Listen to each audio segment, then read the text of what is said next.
우리가 성탄을 앞두고 지난 몇 주 동안 성탄을 맞이할 우리의 마음을 말씀으로 다시금 돌아보는 시간들을 가졌습니다. 오늘 그 마지막 시간으로 성탄은 예수님의 마음입니다 라는 말씀의 제목으로 오늘 하나님의 은혜를 나누고자 합니다.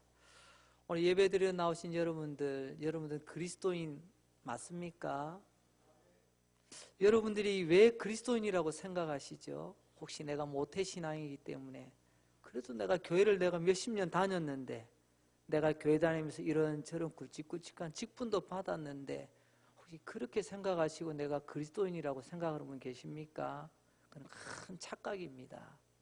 여러분, 그리스도인이란 하나님께 아닌 것은 내게도 아니라고, 하나님께 맞는 것은 내게도 맞다고 생각할 수 있고 말할 수 있고 그렇게 살아가는 사람을 우리는 그리스도인이라고 부릅니다. 언젠가 어느 집사님께서 한번 찾아오셨습니다. 그리고 그의 속상한 마음을 토로하셨어요. 목사님, 저 요즘 마음이 너무 속상해. 왜요? 무슨 일이 있어요? 예, 목사님, 제가 그래도 명색이 집사인데요, 내가 명색이 그래도 그리스도인인데요, 내가 말씀 안에서 말씀대로 살지 못하는 내 모양, 내 꼴을 보니까 내가 너무 한심하다는 거예요. 그 이야기를 듣고 집사님 이렇게 위로하며 격려드렸습니다. 집사님 안에 그런 몸부림이 있다는 그 자체가 하나님께 너무 귀하게 여기시는 모습이십니다. 집사님 힘내세요. 오늘 본문을 통해 사도 바울은 우리에게 똑같은 질문을 던지고 있습니다. 그리스도인이 누구인가? 그리스도인은, 오늘 사도 바울은 예수 그리스도의 마음을 품은 자다라고 말합니다. 마음이 없는 그리스도인, 이게 어울리는 말일까요? 천국은 직분으로 가는 것이 아니지 않습니까? 천국은 그리스도인이 가는 것입니다. 내 마음에 그리스도를 품고 살아가는 그 사람이 그리스도인 아니겠습니까? 오늘 보면 5절 말씀을 보십시오. 너희 안에 이 마음을 품으라. 곧 그리스도 예수의 마음이니. 여러분, 그리스도인이 품어야 될 마음은 딱 하나입니다. 바로 예수님의 마음을 품고 살아가는 것입니다. 그 사람이 진짜 그리스도인입니다. 예수님의 마음을 품고 살아가는 그 사람의 생각은 예수님의 생각일 것입니다. 예수님을 마음에 품고 살아가는 그 사람의 말은 예수님의 말일 것입니다. 예수님을 마음에 품고 살아가는 그 사람의 행실은 예수님의 행실일 것입니다. 왜요? 모든 것은 마음으로부터 나오는 것 아니겠습니까?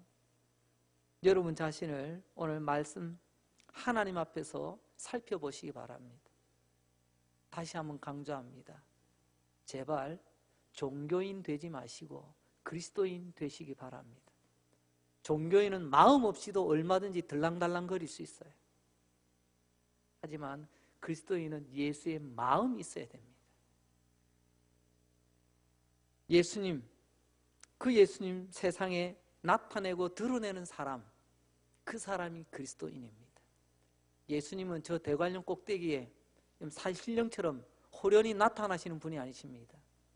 예수님은 예수님의 마음을 품은 그 사람이 예수님을 나타내 보이는 것입니다. 내가 예수님을 보여주는 거예요. 오늘 사도 바울은 성탄과 십자가를 통하여 예수님의 마음을 우리에게 전하고자 합니다. 성탄이 뭐죠? 사람으로 오신 예수님, 그게 성탄의 핵심 아닙니까? 십자가가 뭐죠? 사람으로 오신 그 예수님이 십자가에서 죽으셨다는 거예요. 누구 때문에? 나 때문에 말입니다. 오늘 바울은 이런 성탄과 십자가로 보여주신 예수님의 마음을 먼저는 세 가지를 우리에게 보여줍니다. 예수님의 마음이 이런 거다. 첫 번째로는요, 예수님은 시작부터 하나님이셨습니다. 오늘 말씀 6절 보십시오. 상반절에 보면 그는 근본 하나님의 본체시나, 예수님 근본 하나님의 본체라고 말합니다. 원래 하나님이셨대요. 여기서 근본이라는 말, 헬라어로 보면 아르케라는 말입니다. 아르케. 아르케가 뭐죠? 모든 만물의 근원, 시작, 출발을 말합니다. 쉽게 표현하면 이런 거죠. 예수님은 바로 그 시작부터 하나님이셨다, 하나님이시다.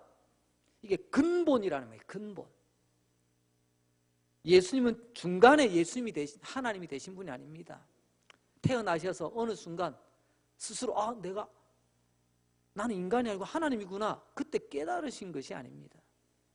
초창기부터 수많은 이단들이 예수님 이렇게 소개하는 거짓된 가르침들이 많이 있었습니다. 원래 그분은 하나님이 아니야.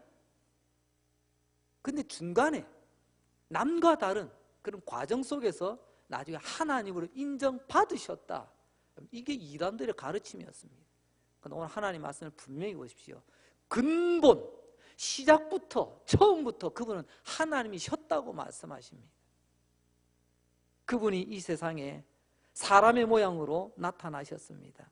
이게 예수님께서 우리에게 보여주신 두 번째 마음입니다. 7절과 8절 한번 보십시오. 사람들과 같이 되셨고 사람의 모양으로 오셨다고 말씀하십니다. 이러면서 나타나셨다. 이 말은 곧 세상에 오셨다는 말이거든요. 하늘의 황금마차를 타시고 잠시 여행 삼아, 놀이 삼아 이 세상에 들린 것이 아닙니다. 그분은 사람같이 되셔서, 아니 사람이 되셔서 이 세상에 오셨습니다. 누가요? 처음부터 하나님이신 그분이 사람이 되어 이 땅에 오셨다는 거예요. 얼마나 놀랍고 신비합니까? 이게 우리 믿음의 신비입니다. 이 내용을 안다면 우리가 가만히 있을 수가 없는 거죠. 이 세상의 수많은 영웅과 절대 권력자들은요, 나중에는 자기가 신이 되려고 했어요. 역사를 한번 돌아보십시오. 이런 그 애굽의 파라오, 나는 태양 신이다. 로마의 황제, 중국의 진시황, 근대에 들어와서는 히틀러. 결국 자기에게 권력이 다 집중이 되니까 나중에는 내가 신인 양 착각을 하고, 내가 사람을 죽일 수도 있고 살릴 수도 있고, 자기를 스스로 신격화시키는, 이게 인간의 교만한 역사입니다. 내가 신이 되고 싶은 첫사람 아담도 이 유혹에 넘어갔습니다. 너도 하나님처럼 될 수 있어. 바벨탑 아래서 또 한 번 보여줬습니다. 우리가 하늘에 다 하나님과 한번 맞짱 떠보자. 우리 안에 이 죄의 본성은요, 언제나 이걸 자극합니다. 너도 신이 될 수 있다니까.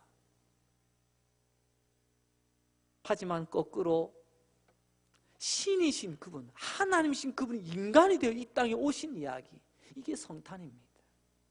이 교만한 세상에 오히려 신이신 그분이, 하나님이신 그분이 사람이 되어 이 땅에 오셨다는 것입니다. 그분이 바로 예수 그리스도십니다. 이 얼마나 놀랍고 얼마나 신비한 이야기입니까? 우린 이 믿음의 내용을 품고 살아가는 사람입니다.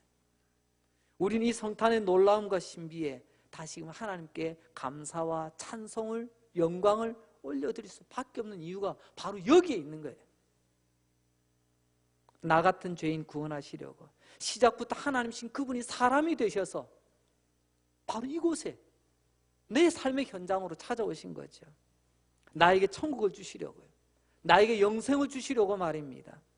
시작부터 하나님이신 그분이 사람이 되셔서 이 세상에 오셨다.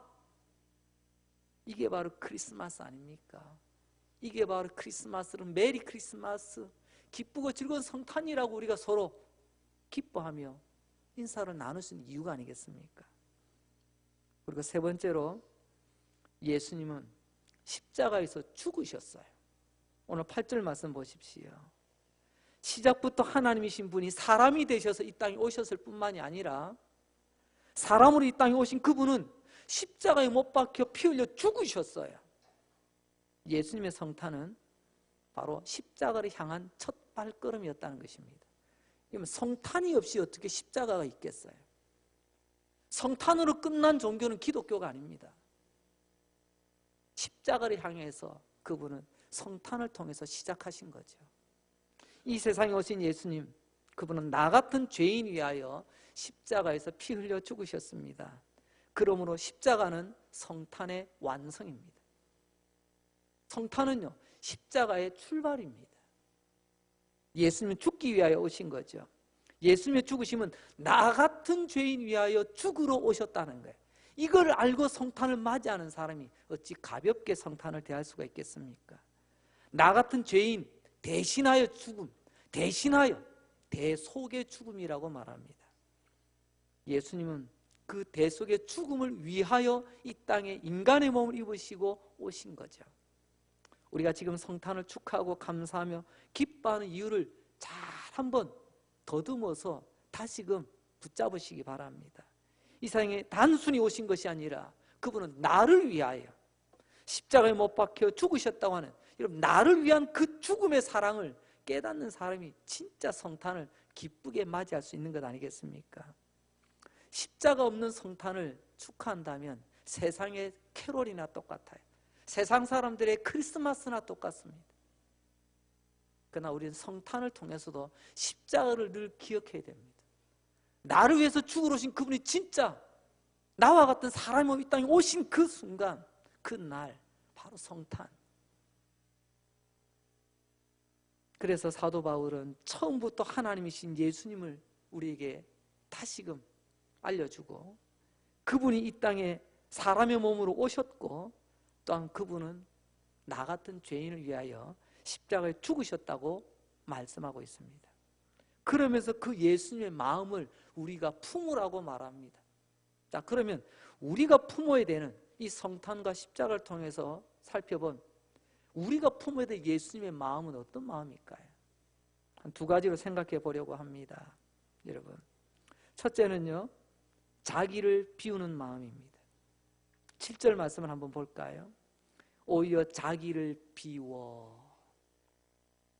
시작부터 하나님이신 예수님은 사람이 되셨고요, 그리고 이 낮고 낮은 세상 가운데로 오셨습니다. 생각해 보십시오.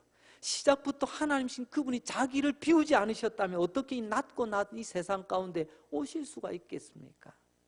결국 예수님은 자신을 비우시는 그 마음 때문에 여러분, 이 세상에 위대한 성탄을 우리에게 선물로 주신 것입니다.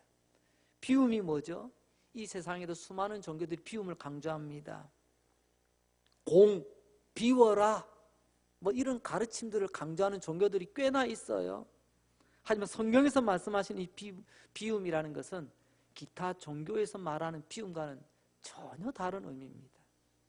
어떤 선교사님은 이 비움에 대해서 이렇게 짧지만 우리 믿음의 내용을 농축시킨 정의를 내렸습니다. 제가 한번 인용해서 소개해 드리겠습니다. 누군가를 위하여 자기를 내려놓는 것이 비움이다. 여러분, 내가 멍하니 멍 때리고 있는 것이 비움이 아닙니다. 무념무상 아무 생각 없이 있는 게 비움이 아니에요. 성경이 말씀하는, 복음이 말씀하신 비움은 뭐냐? 바로 누군가를 위하여 자기를 내려놓는, 누군가를 위하여 목적이 있어요. 누군가를 위하여 나를 내려놓는, 이게 성경적인 비움이라는 겁니다.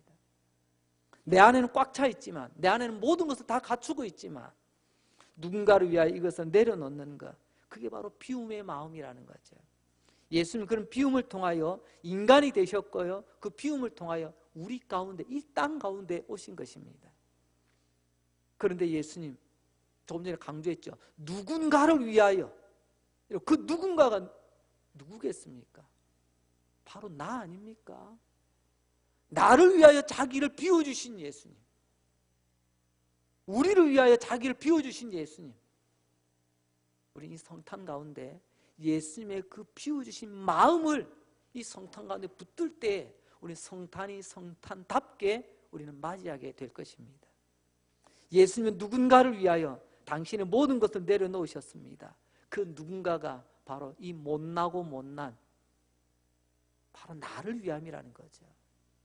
이 진리를 깨달을 때에 여러분, 우리 눈이 촉촉해지지 않겠습니까? 이 진리를 바르게 깨닫는다면 여러분, 우리가 말씀 앞에서 내 아예 굳어진 마음이 깨어지지 않겠습니까? 그리고 이 말씀의 진리가 내 안에 바르게 전달되어진다면 내 삶이 변하지 않을까요? 왜 우리의 삶이 이렇게 건조해졌나요? 왜 이렇게 우리의 삶이 고집불통으로 살아갑니까? 나는 지금까지 이렇게 왔듯이 나는 내 방식대로 앞으로도 갈 거다. 변화를 거부하는 삶이 되었을까요?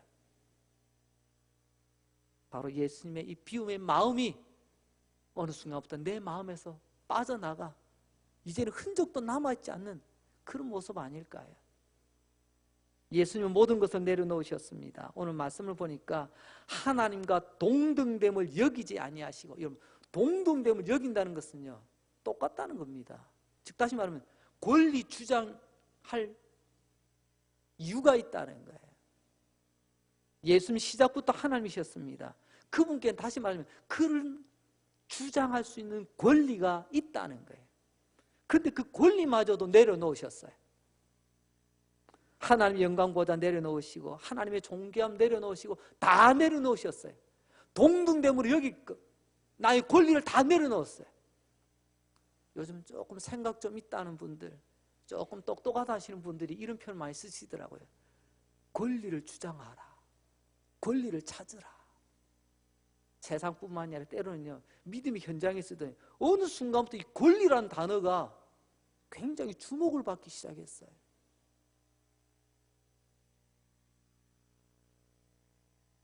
이 부분에 대해서 NIV 영어 성경에 보면 어렵지 않은 영어입니다.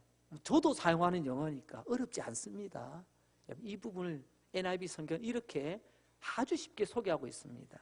예수님께서 자기를 비우셨다는 이 표현을 made himself nothing이라고 말합니다. made, 만들었다는 거예요. 어떻게 해요? 자기 자신을 어떻게 해요? nothing, 아무것도 아닌 것으로 만들었다. 이게 자기를 비웠다는 겁니다. 따라서 해볼까요? 제가 원어민 발음은 아니지만 그래도 크게 틀리진 않으니까 한번 따라서 해보시기 바랍니다. made himself nothing. 자기 자신을 아무것도 아니게 만드시는, 이게 예수님이 자기를 비우심이에요. 우리는 어떻습니까? 내가 아무것도 아니길 원하십니까? 그래도 뭔가 좀 인정받기를 원하십니까? 조금만 내 모습에 좀 상처, 기스만 나보세요. 나를 뭘로 보고, 나를 어떻게 보고, 나는 nothing이 아니라는 거죠. I am all, 나는 전부야. 내가 전부 되길 원합니다. 이게 세상 살아가는 가치예요.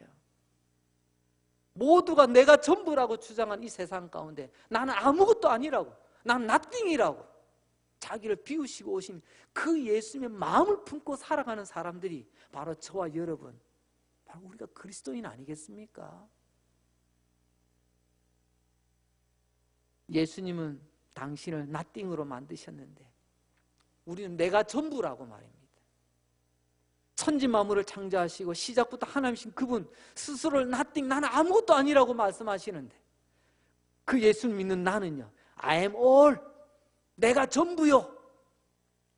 그 마음은 어디서 주워오신 마음입니까?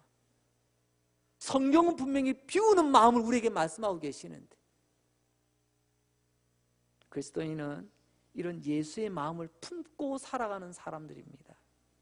예수의 마음은 자기 자신을 비우는 마음이, 나는 아무것도 아니라고 주장하는 사람이에요. 공동체를 위하여, 하나님의 나라를 위하여, 다른 사람의 유익을 위하여 나는 아무것도 아니에요, 이것을 외칠 수 있는 사람, 그가 바로 그리스도인, 예수의 마음을 품고 살아가는 사람 아니겠습니까? 이런 자기 비움, 예수님의 마음을 품고 살아가시기를 바랍니다. 두 번째로 우리가 품어야 될 마음은요, 자신을 낮추는 마음입니다. 7절에서는요 비운다는 표현을 썼죠. 그런데 8절에는 뭐라고 되어 있을까요?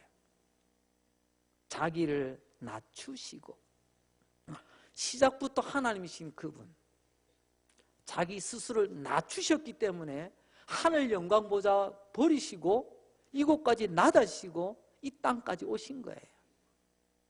하늘과 땅은, 하늘은 높고 땅은 낮은 것입니다. 이 땅에서 가장 낮은 곳이 어딘 줄 아세요?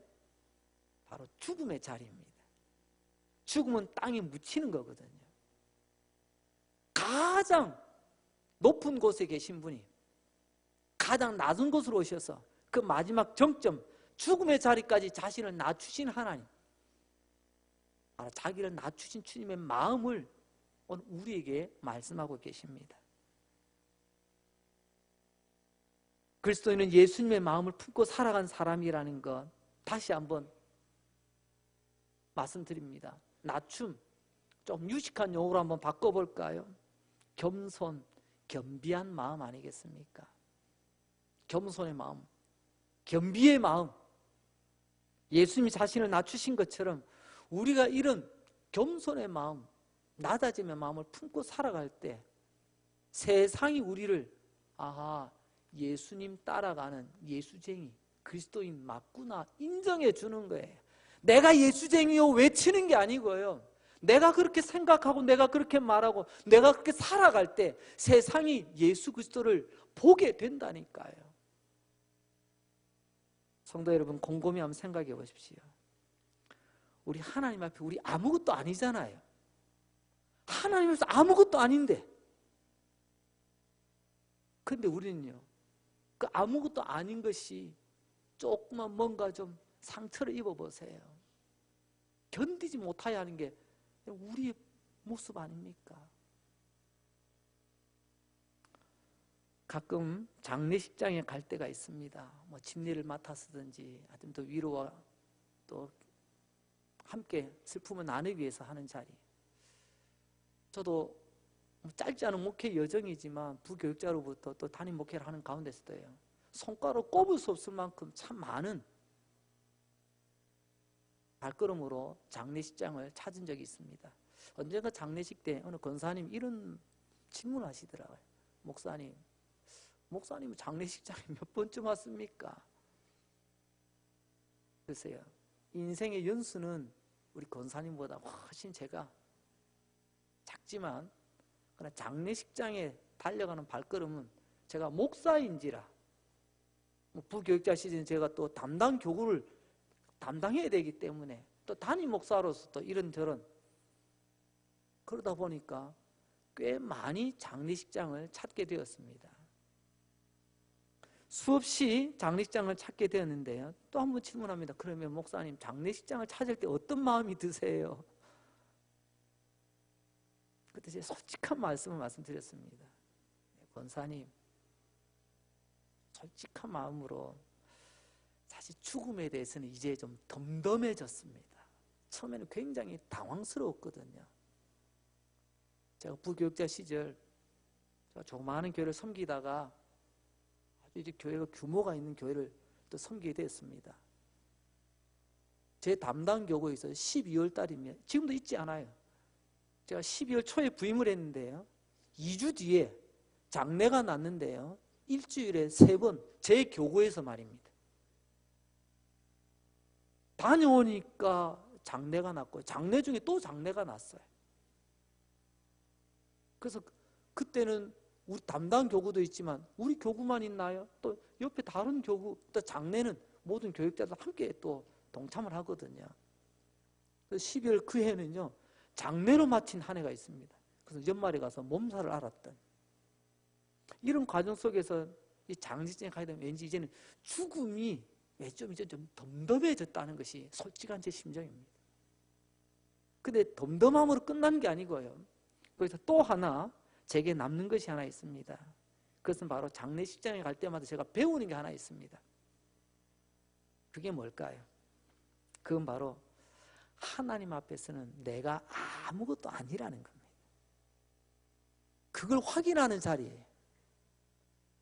내가 몇 년을 달려왔든지 무슨 일 하든지 내가 어떻든지 일단 죽음 앞에서는 내가 아무 소리도 못 하겠더라고. 하나님 앞에서 나는 아무것도 아닙니다.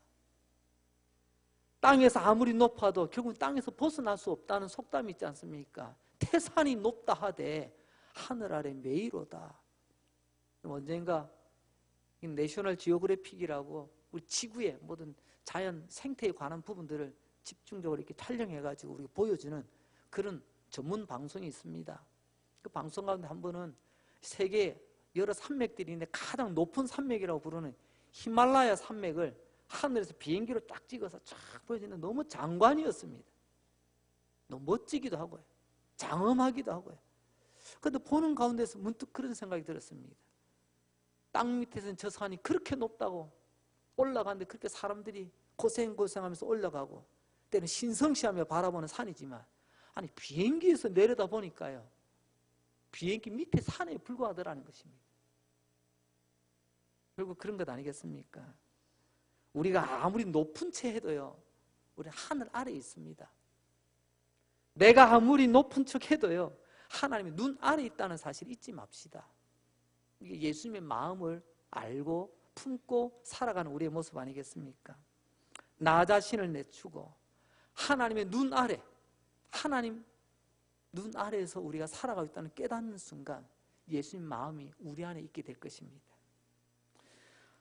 신학자로 유명한 제임스 패커라고 하시는 분이 계십니다. 그분은 이 성탄에 대해서 이렇게 우리에게 이야기를 하십니다. 진정한 크리스마스의 정신이 무엇인 줄 아십니까? 진정한 크리스마스의 정신은 상냥한 미소나 따뜻한 친절이나 정성스러운 선물이 아닙니다. 그러면 진정한 크리스마스의 정신이 무엇입니까? 그것은 우리를 위하여 자기를 비우시고 우리를 위하여 한없이 자기를 낮추신, 비우시고 낮추신 예수님의 마음을 내 삶을 통해서 재현해내는 바로 그 정신이 크리스마스의 올바른 정신이라는 겁니다. 예수님이 비우셨다면 나도 비우는 겁니다. 예수님이 낮추셨다면 나도 낮추는 겁니다. 예수님의 마음을 품는 것이 성탄을 성탄답게 우리가 맞이하는 우리의 모습이라는 거죠. 성탄절은 우리에게 하루입니다. 하지만 성탄의 정신으로 우리는 남은 364일을 또한 살아야 될 것입니다. 우리는 내일 성탄절을 맞이합니다. 이 성탄을 앞두고 예수님의 마음을 품고 언제나 성탄의 정신, 성탄의 마음으로 하루하루를 살아갈 수 있다면, 일상이 성탄의 정신이 된다면 나의 일생도 성탄의 정신, 예수님의 마음을 품고 살아가는 모습 아니겠습니까? 이제 말씀을 정리합니다. 일찍이 이런 자기를 비우고 자기를 낮추는 마음으로 살았던 일단의 무리들이 있습니다. 그들은 바로 중세시대의 수도사들입니다. 중세시대는 우리 흔히 암흑시대라고 말합니다.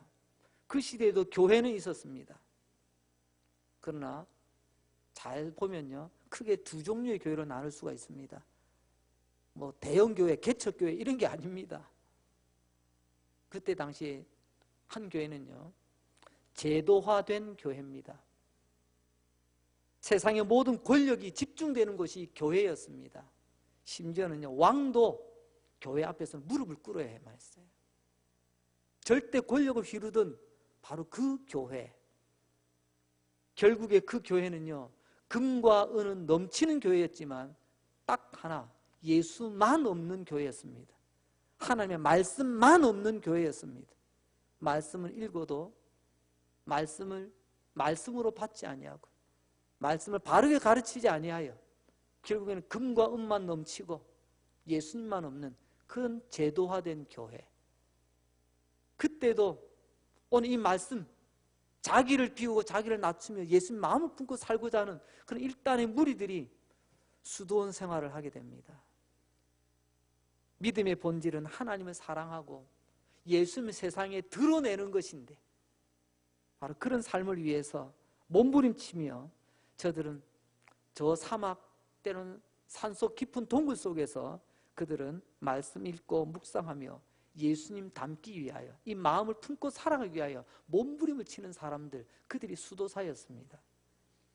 그런데 제가 오늘 말씀드리고 싶은 것은 이 수도사들의 복장이 어쩌냐는 것입니다. 영화를 보거나 기타 자료들을 보면요, 수도사들의 옷은요, 대체로 보면 다 어둡고 검고요, 칙칙한 색입니다. 왜냐고요? 당시에 검은색은요, 낮고 천한 것을 상징하기 때문에 그렇습니다. 가장 천한 것, 가장 낮은 것, 좀 돈 꽤나 있고 힘 좀 있고 권력 좀 있으면요, 다들 화려한 옷을 입기를 좋아합니다. 심지어는 교회도 마찬가지예요. 수도원에는 다 검은 수도복이에요. 그렇지만 제도화된 교회, 로마 교황청, 그 큰 교회 안에서는요, 모든 사제들이 화려한 복장으로 그렇게 오고 갑니다. 저들이 입었던 수도사들의 그 옷, 오늘날은 검정색 하면 예의와 정장 이런 것들을 상징하는 색으로 우리가 많이 검은 복장을 입지만, 그러나 당시의 그 검은색은 그렇지 않았어요. 그야말로 겸손의 옷이었습니다. 자기를 비우는 옷이었고요, 자기를 낮추는 옷이었습니다. 성경은 여러 군데서 말씀합니다. 예수 그리스도의 옷을 입으라고 말입니다. 예수님의 옷이 어떤 옷일까요? 제가 어떤 색감으로 오늘 원색은 좀 피하십시오, 파스텔 톤을 피하세요, 제가 이걸 말씀드리는 게 아닙니다. 예수 그리스도의 옷을 입는다는 것이 곧 또 예수님의 마음을 입는 것이나 똑같은 내용을 담고 있기 때문에 그렇습니다. 겸손의 옷을 입으시기 바랍니다. 수도사들이 몸부림치며 그들은 검은색이 좋아서가 아니에요. 그게 나의 비움, 나의 낮아짐, 겸손을 나타내기 때문에. 이번 성탄을 통해서도 다시금 저 구석에 처박아 놓았던 우리 겸손의 옷을 끄집어내어 다시 입을 수 있기를 바랍니다. 내 영혼, 내 삶이 예수로 옷 입기를 바랍니다. 메이커 옷도 결국은 닳아지고 때로는요 구멍 나더라고요. 진짜 우리가 입어야 될 옷은 바로 겸손의 옷, 예수님 닮은 옷, 예수님 마음이 담긴, 예수님의 마음으로 물들여진 바로 그 옷 아니겠습니까? 나를 통하여 예수님을 조금이라도 드러낼 수 있기를 원합니다. 내 삶의 모습을 통해서 예수님이 보인다, 예수님이 느껴진다, 그 사람이 예수님의 마음을 품고 있는 진짜 그리스도인입니다. 내가 다른 건 몰라도 저 사람 때문에라도 내가 예수 못 믿겠다, 저 사람 때문에도 내가 교회 못 가겠다. 여러분, 빨리 여러분들의 그 옷을 벗어버리시고 겸손의 옷, 예수님의 마음으로 물들여진 그 옷을 찾아 입으시길 바랍니다. 자기를 비우신 예수님의 마음, 자신을 한없이 낮추시고 십자가에 못 박혀 죽으신 그 예수님의 마음을 품고 이제 우리의 남은 세월 그리스도인으로, 그리스도인답게 멋지게 살아가시는 저와 여러분 되시기를 주의 이름으로 축원합니다. 기도합니다. 하나님 아버지 감사합니다. 성탄의 절기에 예배드리게 하시고 시작부터 하나님이셨던 예수님, 그러나 나를 구원하시고 나에게 영생을 주시기 위하여 사람이 되셔서 이 땅에 오신 그 예수님을 우리가 노래하고 예배하고 경배하게 하시니 감사합니다. 오늘 또 귀한 말씀을 들으며 참 못난 나 자신을 말씀의 칼로 찔러주시고 말씀의 방망이로 깨뜨려 주시니 감사합니다. 예수님은 nothing, 나는 아무것도 아니라고 자기 자신을 다 비우셔서 nothing으로 만드셨지만 우리는 내가 전부랍니다. I am all. 아버지, 이 교만을 어떻게 하면 좋겠습니까? 내 안에 돋아난 이 교만의 뿔을 하나님 꺾어 주시옵소서. 이제 그것도 예수의 마음을 품고 성령님, 내 안에 이 못난 마음 다 덜어내게 하시고 예수님 마음 품고 살아가게 하여 주옵소서. 이제 오늘부터 나는 예수님처럼 나를 비우고 예수님처럼 나를 낮추는 겸손의 옷을 입는 사람 되게 하여 주시옵소서. 성령님 도와주십시오. 나는 연약합니다. 성령님께서 은혜 베푸시고 새롭게 해주시기 원합니다. 그래서 우리 하나님의 교회와 하나님의 나라와 이 세상에 겸손의 옷을 입은 자, 예수님의 마음을 품은 나를 통하여, 우리를 통하여 이 세상에 성탄의 기쁨과 성탄의 감사와 성탄의 소망의 꽃이 피어나게 하여 주시옵소서. 이제 아멘 하며 눈을 뜨기 전에 우리 안에 병든 자를 고쳐주시기 원합니다. 얼마나 아프고 얼마나 힘든지 주님 아시지 않습니까? 주님의 이름으로 깨끗하게 고쳐주시옵소서. 수많은 세월 동안 눈물의 감옥에 갇혀있는 사람들, 수많은 세월 동안 고통의 감옥에 갇혀있는 사람들, 예수님 이제 풀어주시옵소서. 저들에게 소망이 되어 주시옵소서. 저들의 근본 문제를 해결하여 주시옵소서. 우리의 영을 괴롭히는 더러운 귀신들 떠나가게 하시고 예수님은 빛이십니다. 그 영광의 빛, 그 평화의 빛이 우리 모든 성도들의 심령에 환하게 채워지게 하여 주시옵소서. 예수님 거룩하신 이름으로 기도합니다. 아멘.